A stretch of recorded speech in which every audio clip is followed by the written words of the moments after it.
Hello children, I hope you all are good. Today we are going to discuss SST History Chapter 4, Rural Life and Society. Now in this chapter we are going to discuss about the colonial agrarian expansion. Because in previous chapter we have read about how the Britishers conquered the territories of the India, expanded their territories, their control. Now how they control the agriculture, the trade of India. So let's start the chapter with the colonial agrarian policies. When I am talking about colonial agrarian policy, it means it is related to the agriculture. Because India was the agriculture economy. Most of the population depend on the agriculture. So what? East India Company, they were having the lots of revenue from the agriculture. So now they need to give the better policy because now the most of the area came under the direct control of the Britishers. अब direct control है तो policy बनाओ, policy तो हर level पे बनानी पड़ेगी आपको, अब agriculture पे बनाओ. So जो ईस्ट इंडिया कंपनी ट्रेड के लिए आई थी, जिनका इंटरेस्ट सिर्फ प्रॉफिट में था, मनी मेकिंग में था, not in the welfare of the people, but अब क्योंकि वो सेटल हो रहे हैं और इस एरिया में रह रहे हैं, एक्सपेंड कर रहे हैं, इसको एडमिनिस्टर कर रहे हैं, तो अब इनका पर्सनल जो लालच था ना वो पूरा होना चाहिए. वो ये नहीं देख रहे थे कि हम लोगों के वेलफेयर के लिए काम करेंगे क्योंकि भाई ये एरिया तो हमारे अंडर आ गई है. वो ये सोच रहे थे कि कैसे मैक्सिमम प्रॉफिट, मैक्सिमम वेल्थ अपने कंट्रोल में की जाए. This greed led them to exploit the India in all its aspects. Professional life खत्म कर दो इंडिया की, सोशल लाइफ खत्म करो, कल्चरल लाइफ खत्म करो, इकोनॉमिक लाइफ खत्म करो, एक्सप्लॉइट. हमें तो अपने प्रॉफिट से मतलब है. They are just slave. और इसका सबसे बड़ा इम्पैक्ट पड़ा रूरल लाइफ पे इंडिया की. Even since the Muslim invasion started in India in the medieval period, political life has seen much turmoil. Already हम इतने चीज़ों से गुजर रहे थे. बार बार मुस्लिम अटैकर्स आ रहे थे, बार बार हमारा मैसेक्योर हो रहा था, लार्ज स्केल पे इकॉनमी डाउन हो रही थी. Village remained a self-sufficient until meeting all its need of food, employment and industry with it. Village life ऐसी थी क्योंकि वो शहरों पे डिपेंड नहीं थे. खेती करते थे, उगाते थे अपना अनाज, यूज करते थे उसे, अलग अलग क्राफ्ट और आर्टिसन वर्क करते थे, पॉटर मेकर्स थे. तो वो ऑलमोस्ट आप ये कह सकते हो एक छोटी सी यूनिट सेल्फ सफिशिएंट होती थी. The farmer had right over their lands and they had to pay only a part of their produce to the revenue to the king. यही होता था. राजा होता था, राजा कहता था आपका जितना प्रोड्यूस हो उसका 1/4 या 1/10 आपको हमें देना है. किसान ने फसल उगाई, फसल का इतना % दे दिया राजा को, खत्म, सिंपल लाइफ. और अपनी लाइफ को एंजॉय कर रहा था. अगर कोई नेचुरल कैलेमिटी होती थी लाइक ड्रॉट आ गया या फ्लड आ गया, even this revenue was either reduce और वेव्ड ऑफ. राजा क्या करते थे? यही करते थे उस समय कि भाई अगर सूखा पड़ गया है, मॉनसून नहीं आया, कोई प्रॉब्लम आ गई है तो रेवेन्यू को कम कर देंगे या माफ़ कर देंगे, लगान माफ़. The village people were not much affected by the political development और changes in the ruler in the country. जब तक रूलर्स थे, किंगडम्स थे, तो विलेज पीपल इतना ज़्यादा अफेक्टेड नहीं थे. Village people were not so much part of the politics. In fact the past ruler did not possess resources to do that. But company आ गई अब तो, और उनको क्या दिख रहा है? Vast plains, plateaus, hills. ये तो भाई कुछ काम के तो हैं और इनको कुछ ना कुछ तो यूटिलाइज करना पड़ेगा. कैसे इन्होंने इन सब नेचुरल लैंड फॉर्म्स को एक्सप्लॉइट किया? Following the victory in the battle of Plassey and Buxar in 1757 and 64, the east India company installed its puppet ruler in Bengal and compel the Mughal ruler what to grant the Diwani. Deewani rights हमें दो, बंगाल का जो revenue है हम collect करेंगे, financial administration हमारे पास. और with this the rural life witness the major impact. अब तो कंपनी के हाथ में आ गया. तो मेन इंटरेस्ट क्या थे? दीवानी राइट्स के, to get revenue to run the company and to get the agriculture produce, ज़्यादा से ज़्यादा मिल जाए और उसको हम यूरोप में सेल करें. Earlier the company imported gold from Europe to buy the raw material, but now it could buy these with the revenue it earned. भाई अगर रूरल लाइफ हमारे कंट्रोल में आ जाएगा तो किसानों को भी हम कंट्रोल में रखेंगे, इनका रॉ मटेरियल खुद ही ले लेंगे, क्या पैसे देने की जरूरत है, या लो रेट पे ले लेंगे. In the 5 year it was able to buy double the raw material than before. जैसे इनके कंट्रोल में आ गई दीवानी, किसानों को एक्सप्लॉइट करना शुरू कर दिया. To regulate the revenue in formulated agrarian policy which was mainly comprise the revenue system. और कौन कौन से लेकर आए, वो पॉलिसी बनाई उन्होंने. आप पॉलिसी बना रहे हो, आपको Indian climate, Indian geography, Indian soil के बारे में पता होना चाहिए. इजारदारी सिस्टम लाए, परमानेंट सेटलमेंट लाए, महलवारी सिस्टम लाए, रैयतवाड़ी सिस्टम लाए, back to back system in the different region of India. So let's start the discussion with the Izardari system. ये इजारदारी सिस्टम जो था बेसिकली फोकस था बंगाल एंड बिहार में. When the company got the Diwani rights in 1765, the इजारदारी system was forced. क्यों? Company को क्या चाहिए था, टाइम चाहिए था स्टडी करने के लिए, सर्वे करने के लिए कंट्री साइड को. Country side means rural area, जो दूर दराज के इलाके होते हैं. It let the same system continue for the some time so long it was getting a good amount of revenue. Under this system क्या होता था बेटा, the revenue official collected the land revenue. किससे? पीजेंट से. Deducted 10% from this as a commission and deposit the remaining to the treasury of the Britishers. Okay. For example, मान लो peasant मतलब आपका क्या होता है, पुअर फार्मर्स. पुअर फार्मर्स मान लो, ठीक है. एक पुअर फार्मर के पास 50 kg राइस हुआ है. ओके, 50 kg राइस हुआ है.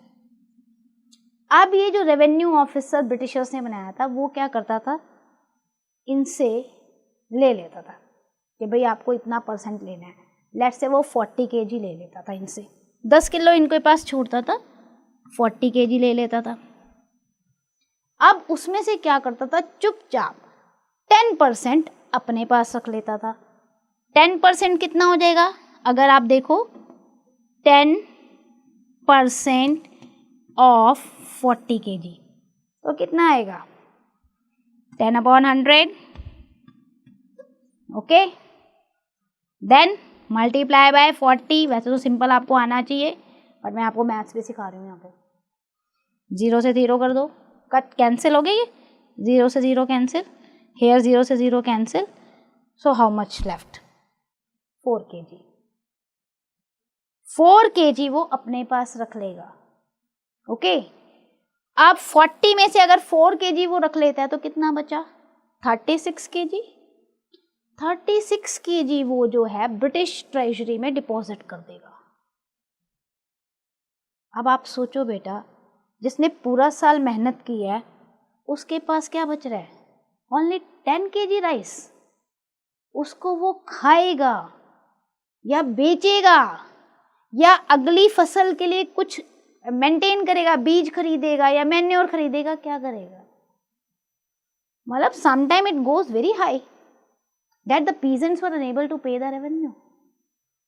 कई बार ठीक भी होता था, कई बार परसेंटेज कम भी होती थी, लेकिन फिर भी इतना, और 10% अपना कमीशन भी रख लेना है, that was wrong. तो ये इजारदारी सिस्टम था.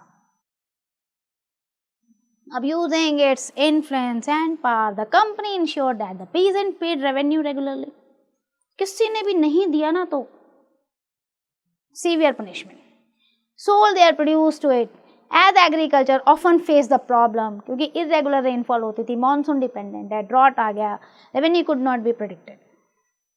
Moreover, it was unwilling to invest any money on the agriculture. Britishers को ये लगता था कि इंडिया की एग्रीकल्चर देखो, और हम क्या तो लगाएं इन पे टैक्स, प्रिडिक्टेड कैसे करें, कभी सूखा पड़ रहा है, कभी कुछ पड़ रहा है, इसीलिए वो उस पर पैसा भी नहीं लगाते थे कि भाई इरिगेशन फैसिलिटीज़ दे दें, कैनाल सिस्टम बना दें, या कुछ और मशीनरी ला के दे दें, मैन्योर्स दे दें, जिससे कि एग्रीकल्चर अच्छे से हो. तो धीरे धीरे रेवेन्यू डिप्ड होने लग गया. Still it was handsome. Earlier the company imported gold from England to pay the product, but now क्या हो रहा है, it acquire the agriculture product as a revenue form. More in the 5-year time, it was buying almost the double of the agriculture produce. किसान की हालत बद से बदतर. And farming was greatly dependent on monsoon. ये आपको पता होना चाहिए बेटा, उस समय टोटली यही था. It continues to be dependent on the monsoon to a great extent even today also. So agriculture को तो हमें बहुत ज़्यादा फैसिलिटीज देनी पड़ेगी. However, the system was proving harmful to the farmers because they were being forced to sell their goods to the company at a very cheap rates. किसान परेशान है, हैवी टैक्स दो, जो बचा खुचा है उसको जो है आप कम रेट पे बांटो हमें. मान लो कॉटन उगा रहे तो भैया आपने 2 रुपये में देनी है. You have to sell this very cheap rate. वो कॉटन मार्केट में बेचेगा, उसे ज़्यादा प्रॉफिट होगा, दूसरे मर्चेंट लेंगे तो, लेकिन आपको ब्रिटिश कंपनी को ही बेचना है. अब ब्रिटिश कंपनी को बेचना है तो जब उसके पास पैसा ही नहीं होगा, वो नेक्स्ट प्रोडक्शन के लिए कैसे इन्वेस्ट करेगा. So next year agriculture production क्या होगी, डिक्लाइन हो जाएगी, कम हो जाएगी. Many peasant abandoned their fields as most of the agriculture products were being acquired by the company. Craftsmen too lost their job. ऐसा लगता था जमीन हमारी है ही नहीं भाई, हमें कुछ करना ही नहीं है. क्राफ्टमैन जो है उनसे उनके जो है इतना ज़्यादा टैक्सेस के उनकी जॉब खत्म हो गई. उनके लिए मुश्किल हो रहा था. रॉ मटेरियल कहाँ से लाएं. एक कपड़ा बुनने वाला है, वो इंडियन किसानों को तो देखेगा, कॉटन आएगा, कॉटन का धागा बनेगा, कपड़ा बनाऊंगा. अब वो कॉटन जितना उग रहा है उतना तो जा रहा है, वो तो ले जा रहे हैं at a cheap rate. Indian crafts को मिल ही नहीं रहा. As if this was not enough, the machine made goods और नैले पे डाला. इंडियन हैंडीक्राफ्ट तो खत्म हो रहा है, प्लस हमारा ही रॉ मटेरियल ले जाके इंग्लैंड में हमारे ही कॉटन से कपड़ा बना के बेटा क्या कर रहे हैं, वो हमारी मार्केट में बेच रहे हैं. अब वो मशीन मेड गुड्स जो होती थी वो सस्ती होती थी और हैंडमेड कपड़ा एक्सपेंसिव होता है. तो फ्लडेड हो गया उनका तो मार्केट में कपड़ा बिकने लग गया, सस्ता है, चीप है. It was at this time that a pitiful famine also attack. 1/3 population इस फेमाइन में चली गई थी बंगाल की. तो ये इदारदारी सिस्टम था जिसने कहीं ना कहीं किसानों को बद से बदतर बना दिया. तो ये डिसाइड हुआ दूसरा सिस्टम सोचते हैं. दूसरा सिस्टम सोचा गया, दैट वॉज परमानेंट सेटलमेंट. फिर ये बंगाल और बिहार को ध्यान में रख के दिया गया. हर जगह की ज़मीन अलग होती है, हर जगह का जोग्राफिकल कंडीशन अलग होता है. पहले बंगाल बिहार दिखता था. The system land revenue came into effect in Bengal and Bihar in 1793. Permanent settlement, नाम ही बता रहा है आपको, परमानेंट. परमानेंट मतलब आपको इसमें क्या होता था कि एक फिक्स प्राइस कर दिया जाता था. कंपनी ऑफिशियल ना फिक्स प्राइस कर देते थे कि ये फिक्स है, ये रेवेन्यू आपको देना है और ये प्राइस लंबे टाइम के लिए फिक्स है, हम चेंज नहीं करेंगे. तो लोगों को लगता चलो फिक्स कर दिया इन्होंने लंबे समय के, लेट्स से 20 ईयर 30 ईयर, जो उनका दिमाग में होता था उसे वो फिक्स कर देते थे. लेकिन in the initial period when they fix it, it was very high, बहुत हाई होता था. अब उन्हें लगता था हम फिक्स कर दे रहे हैं तो भाई कल को अगर इनकी प्रोडक्शन ज़्यादा हो गई तो हमें लगे ना कि हमें कम रेवेन्यू मिल रहा है, तो आज ही पहले ही हाई ले लो. मेरी इनकम अगर 10 रुपये है, तुम पहले ही मुझ पे 100 रुपये का टैक्स लगा दो. भाई मैंने तो 20 साल के लिए कर दिया, कल को तुम्हारी इनकम 1000 रुपये होगी तो मैं 100 रुपये तो ले रहा हूँ. कल जब होएगी, आज तो मेरी 10 रुपये इनकम है. सो इनिशियली इन्होंने रेंट को फिक्स कर दिया, लैंड रेवेन्यू को इतना हाई फिक्स कर दिया कि at that time peasants were unable, they were fail to pay, they could be evicted and the land could be given to someone else. और सीधे लिख दिया इन्होंने, बोला अच्छा नहीं पे कर पाओगे तो जो नहीं पे करेगा उसकी लैंड से उसे हटा दिया जाएगा, दूसरे को दे दी जाएगी land. In case to save their land the peasants were often forced, जमीन चली जाएगी. अब बेटा इस सिस्टम में इनिशियली इन्होंने इतना ज्यादा फिक्स कर दिया. If the peasant is fail to pay that revenue तो क्या होगा, इविक्टेड, आपको आपकी जमीन से हटा दिया जाएगा. जमीन से हटाने के बाद वो लैंड जो है it could be given to someone else. मेरी जमीन किसी और को दे दी जाएगी, मैं क्या करूँगा? अब अपनी लैंड को बचाने के लिए पीजेंट्स क्या करते थे, टैक्स नहीं दे पा रहे, हम टैक्स नहीं दे पा रहे, मेरी जमीन चली जाएगी।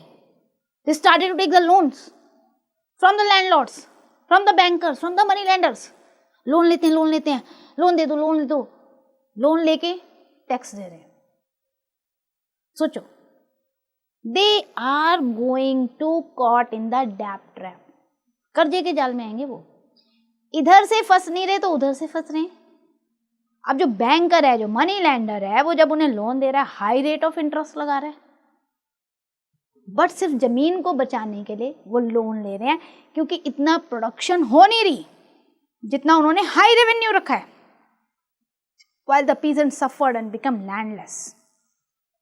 बहुत बुरी हाल होती थी, परमानेंट सेटल में बहुत बुरी हाल हो गई थी। जिस जिस साल प्रोडक्शन नहीं हो पाती थी उस साल अपनी ज़मीन को बचाने के लिए लोन लेते थे वो, और उस लोन के रेट ऑफ इंटरेस्ट को वो चुका ही नहीं पाते थे, and gradually lost their land.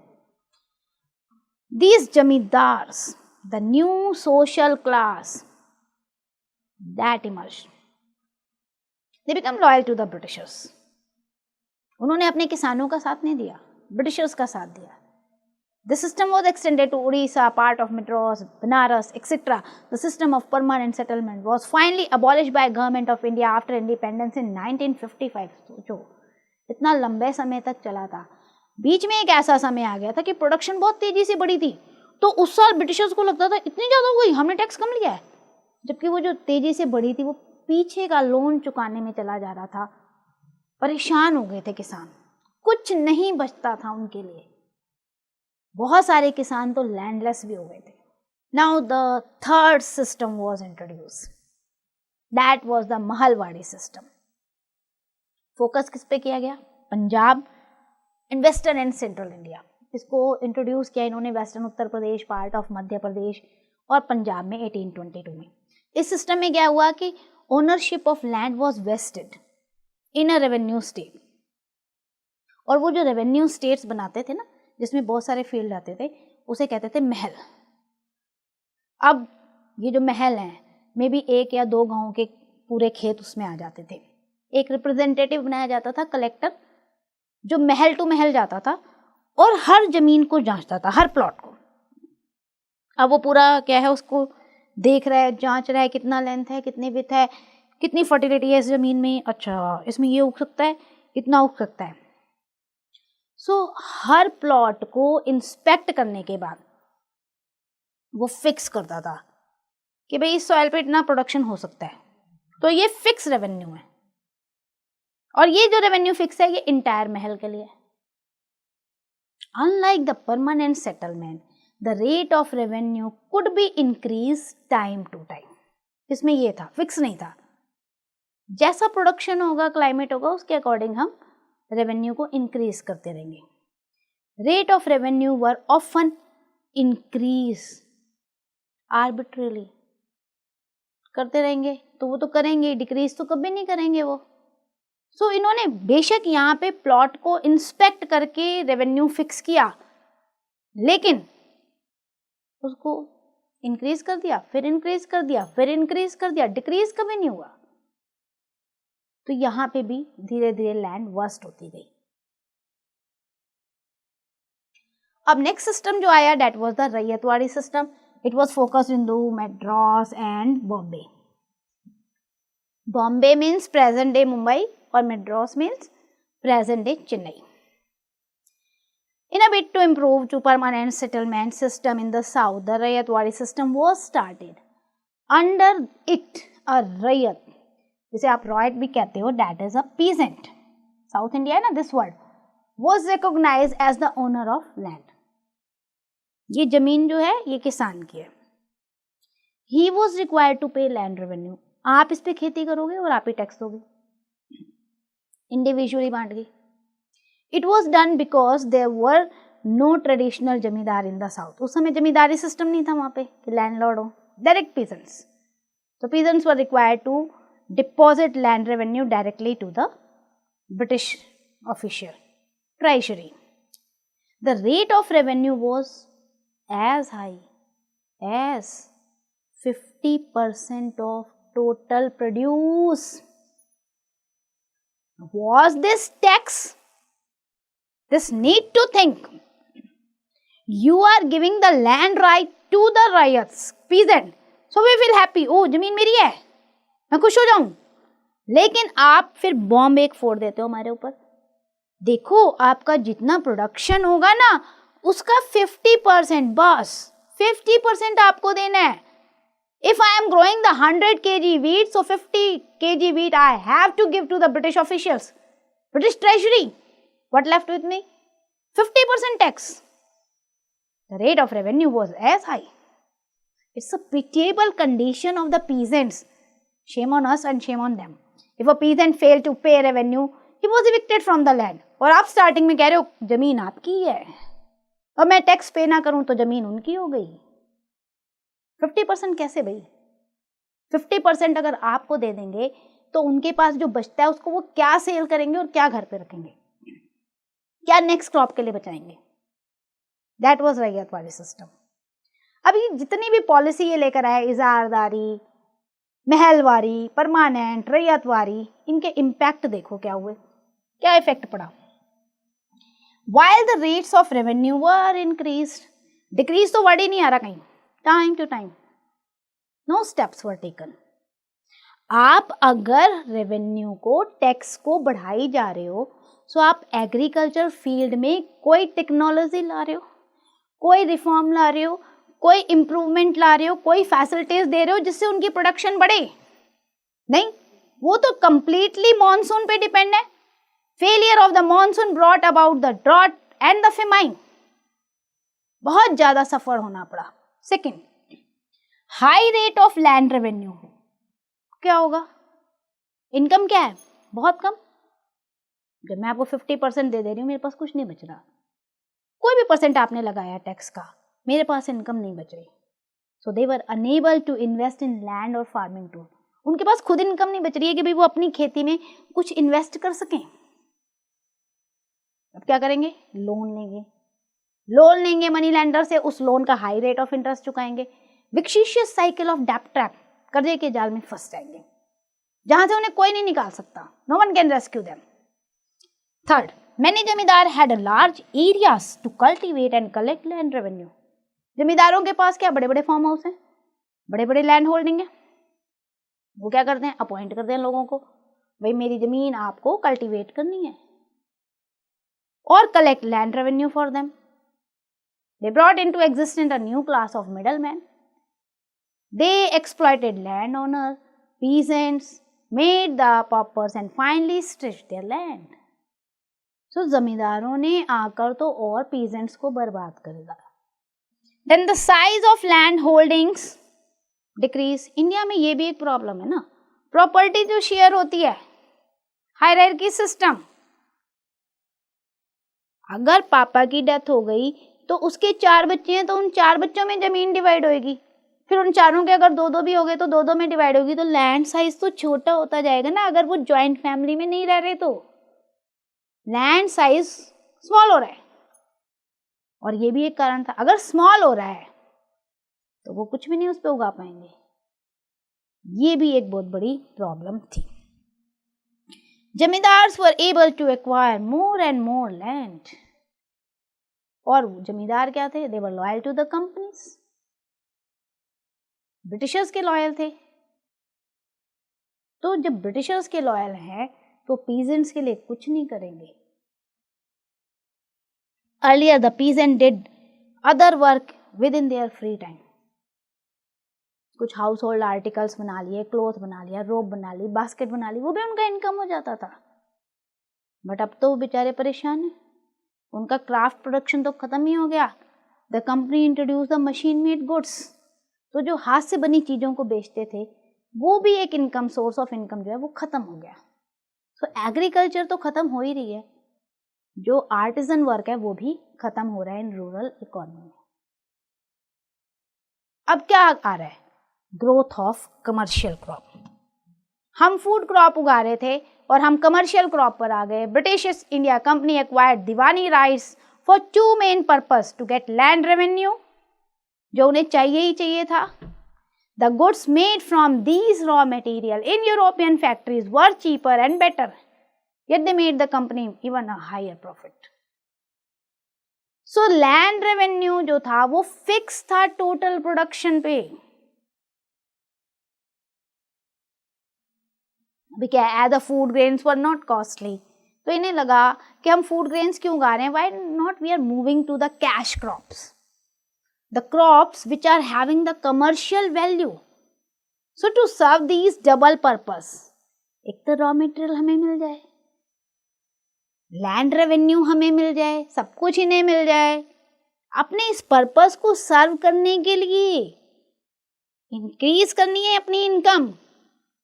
Food crops नहीं, कैश क्रॉप उगाओ, चलो कैश क्रॉप उगेगी, इंडिगो उगाओ, जूट उगाओ, ऑयल सीड्स उगाओ, शुगर केन उगाओ, टी उगाओ, coffee, cotton, opium.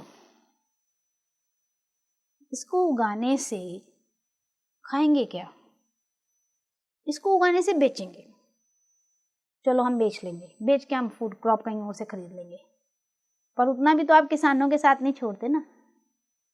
Cash crops were made area specific. For example jute जो है बंगाल में यूज होगा, वहाँ ग्रो होगा, शुगर केन वेस्टर्न उत्तर प्रदेश में, टी आसाम में, व्हीट पंजाब में, कॉटन महाराष्ट्र में, राइस मद्रास में, according to fertility and climate of the area.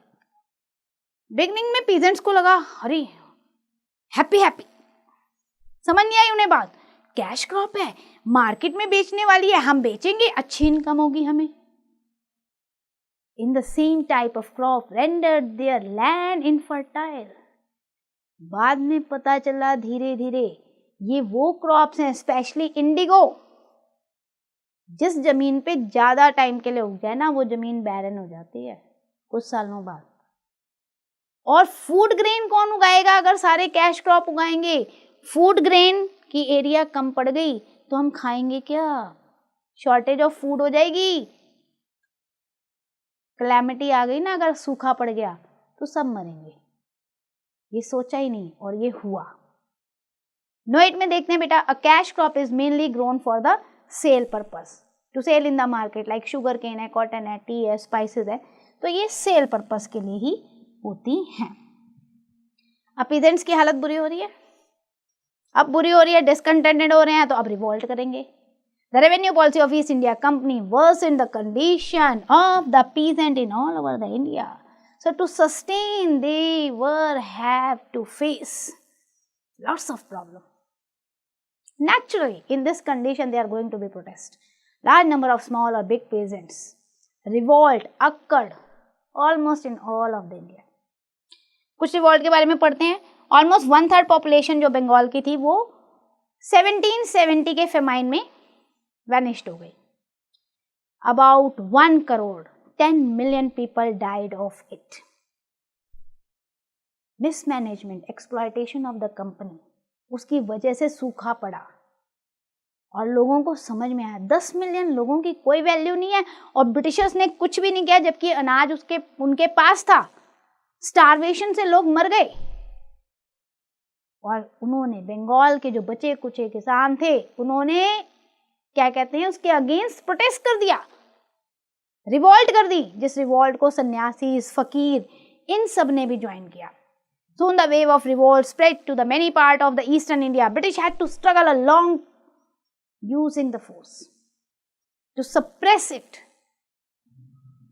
क्या करेंगे हम, जी नहीं पाएंगे भाई, किसानों के पास है ही नहीं खाना और आप खेती के लिए कुछ नहीं कर रहे. Then second revolt, आप देखो, Chunar revolt broke out in Bihar and Bengal in 1796 and continued for 20 years.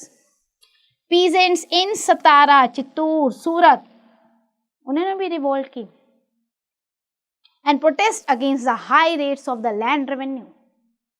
Continued these protests for the 3 years, but finally suppressed by the British force. Then peasant revolted in Sandowe under the leadership of Mani Thayu from 1829 to 1830. Britishers ने इसे भी crust कर दिया. ये छोटी छोटी revolt, rebel, somewhere it gave the birth to the great revolt. Spark था ये, spark, beginning. Revolt of Ganjam, it was massive. British crushed it also by the help of military force. The peasants of the Malabar, North Kerala, 22 revolts किए इन्होंने Britishers के against. Then Madhukar Shah organized a large peasant revolt in Bundelkhand in 1842. Gonds also joined them. The revolt continued for about 1 year before it was pacified. ये छोटे छोटे किसानों की, जिनके पास शायद हथियार भी नहीं होंगे, फिर भी उन्होंने अपने हक की लड़ाई लड़ने की कोशिश की. These scores of others occurred in the length and the breadth of the country. 1857, the peasants joined the revolutionary, giving a massive joy to the East India Company. No records are available to know how many peasants have been sacrificed their life in these revolts. हमारे पास कोई record नहीं है. Britishers hasn't maintained. No one has maintained the record of their sacrifice. Why? The ordinary people doesn't have any value. But क्या हम उनके sacrifice को भूल सकते हैं? ये छोटे छोटे स्पार्क ही बेटा आगे नेशनलिज्म की फीलिंग को बढ़ावा दे गए, देश की आज़ादी की लड़ाई को बढ़ावा दे गए. The steam estimated to continue a large number in several thousands. एक केस स्टडी आपको दी हुई है इंडिगो रिवोल्ट की. When I am talking about indigo, indigo means होता है नील.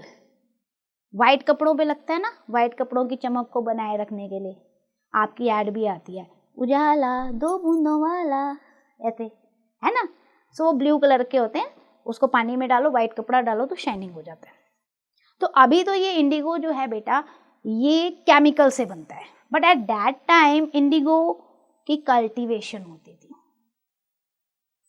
और आपको पता होना चाहिए ये कल्टीवेशन जिस भी जमीन पे होगी ना, वो जमीन कुछ साल के बाद बैरन हो जाएगी, बंजर, क्योंकि ये takes lots of fertility from the land. So cotton textile industry Europe में needed the lots of cotton as a raw material which was supplied from the India Bombay region. Pattern of the cloth were made using indigo blue which was grown in other part of the world. क्योंकि white कपड़े ज़्यादा पहनते हैं, गंदे हो जाते हैं, तो उसको शाइनिंग रखने के लिए इंडिगो चाहिए. इंडिगो वर्ल्ड के अलग अलग पार्ट में ग्रो होती थी, तो हम बाहर से क्यों खरीदें, हम इंडियन ज़मीन पे ही क्यों ना उगाएं. और फोर्स किया इन्होंने किसानों को to grow the indigo crop. और रिजल्ट क्या होगा? Barren land.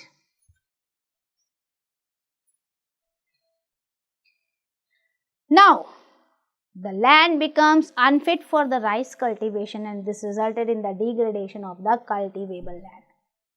क्योंकि आपने तो इंडिगो उगा ली, कई सालों तक उगा ली, अब जमीन में फर्टिलिटी ही नहीं है, आप उगाओ कि नहीं उगेगा. The company eyed Bengal which was under the occupation now. At this time the company was already encouraging peasant to grow cash crop. शुरू में तो वो लालच ही दे रहे थे कि आप उगाओ कैश क्रॉप, आपको इनकम होगी, आप बेचोगे, ये है वो है. बंगाल में the vast land was mainly used for growing food crops, rice. Normally peasant would divide his land into the several part. इस पे ये उगाना है, इस पे ये उगाना है, इस पे ये उगाना है. The company wanted peasants to grow indigo on the most fertile part. The peasants were reluctant. पहले तो मना कर दिया, इनकार कर दिया. Still during the later half, the 18th century, indigo cultivation expanded in Bengal rapidly. Indian indigo became popular in the world market. Demand बढ़ती गई क्योंकि इसकी क्वालिटी अच्छी थी. So commercial agents and the company began investing in indigo. और करो खेती, और करो खेती. Attracted by the prospects of the high profit, numerous Scotsmen, British came to India and became the planters. अब अदर मर्चेंट आने लग गए, हम ही प्लांटर्स हैं, हम ही खेती कराएंगे. The European planters established indigo factories and wanted the land around them for the indigo cultivation. Force किए जा रहे हैं, लैंड को लीज पे ले रहे हैं, किसानों को हटा रहे हैं, दूसरे लोगों से काम करवा रहे हैं. कॉन्फ्लिक्ट, टेंशन सब बढ़ रही है. They employed the landless peasant. किसानों को हटा के जो लैंडलेस पीजेंट होते हैं, जिनके पास अपनी जमीन नहीं होती है, उनको रिक्रूट कर लिया. थोड़ी ज़्यादा वेजेस देके, करो करो काम करो, काम करो, नील की खेती करो, ज़्यादा पैसे मिलेंगे. All these factors brought the planters and peasants to conflict with each other. Peasants और planters की आपस में लड़ाई शुरू हो गई. Now what happened? The British, they were not ready to face any rebel. They want more and more profit. So to increase the supply of indigo, planter forced Zaire to sign an agreement.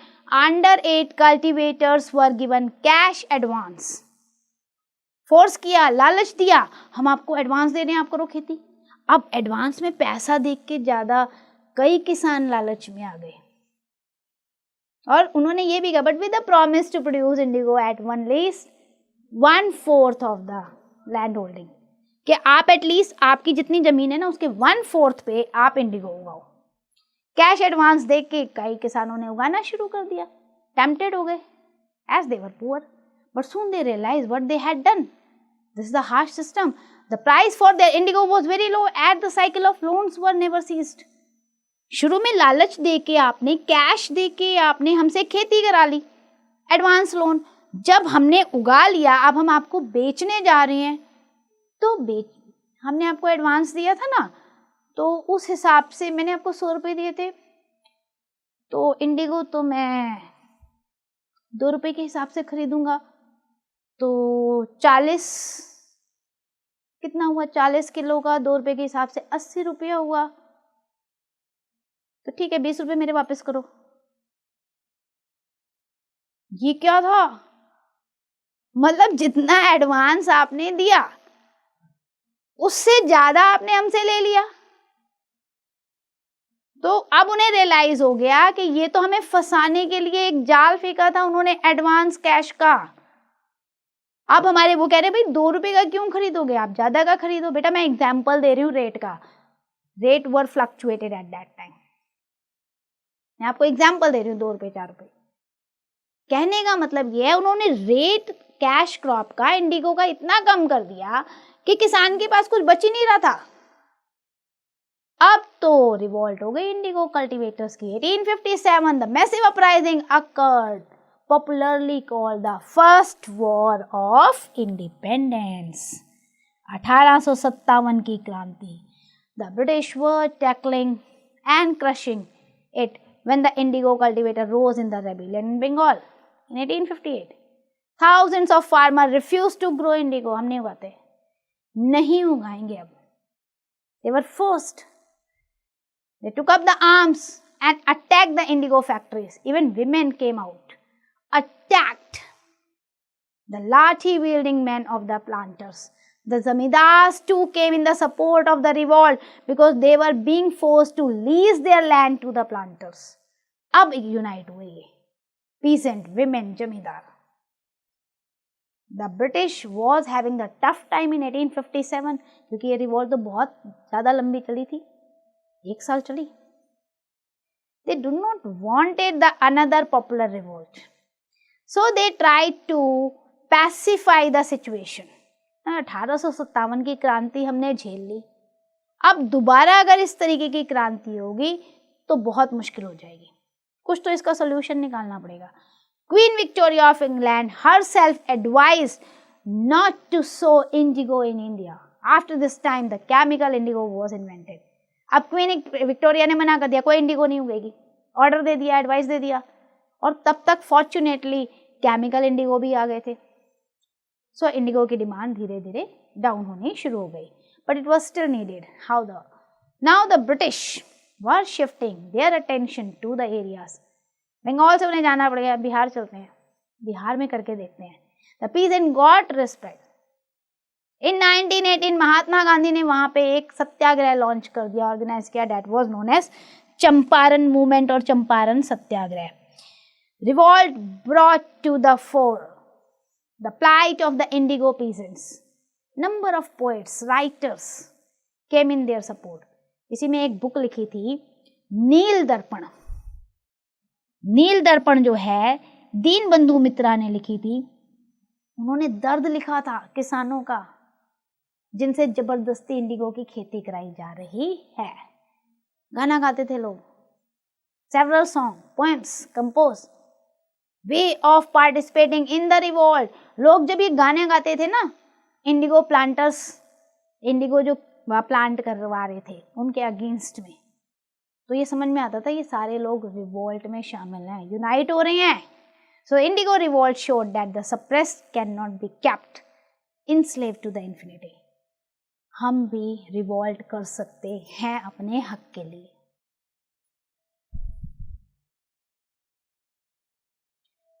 So now we are going to discuss the important fact of the chapter.